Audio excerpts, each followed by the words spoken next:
कहानी का नाम साये की गवाही।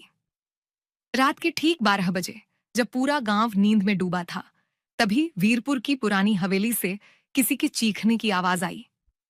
आह बचाओ! पड़ोसी बुजुर्ग दयाल चाचा, जो हर रात नींद में भी रामायण का जाप करते थे, अचानक चुप हो गए। उन्होंने खिड़की से झांक कर देखा। कोई साया हवा में लहरा रहा था। सुबह 6 बजे गांव के लोग हवेली के बाहर जमा हो गए।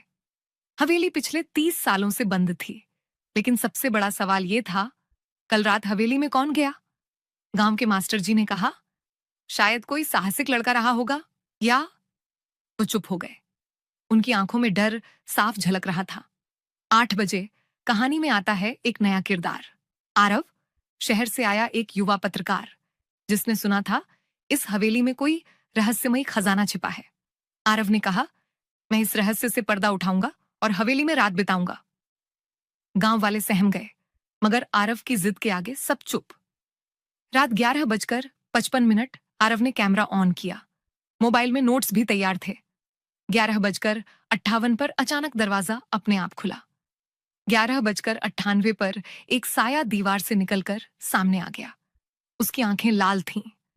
आवाज आई, तुम भी उसी की तरह मारे जाओगे। 12:01 पर आरव के कैमरे की लाइट बंद हो गई। अगले दिन कैमरा बाहर पड़ा मिला। उसमें रिकॉर्डिंग चली। एक लड़की की आवाज, मैं गुनहगार नहीं थी, मुझे फर्जी चोरी में फंसाकर मार दिया गया था। मेरी आत्मा तब तक भटकेगी जब तक सच्चाई सामने ना आए। 3 दिन बाद आरव लौट आया, मगर अब वो बोल नहीं सकता था। बस दीवार पर उंगली से लिखा। साया गुनहगार नहीं था, वो गवाह था।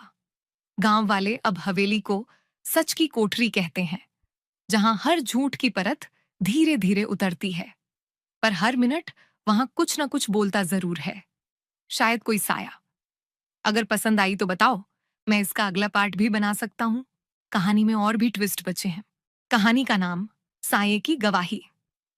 रात के ठीक 12 बजे जब पूरा गांव नींद में डूबा था, तभी वीरपुर की पुरानी हवेली से किसी के चीखने की आवाज आई। आह बचाओ! पड़ोसी बुजुर्ग दयाल चाचा, जो हर रात नींद में भी रामायण का जाप करते थे, अचानक चुप हो गए। उन्होंने खिड़की से झांक कर देखा। कोई साया हवा में लहरा रहा था।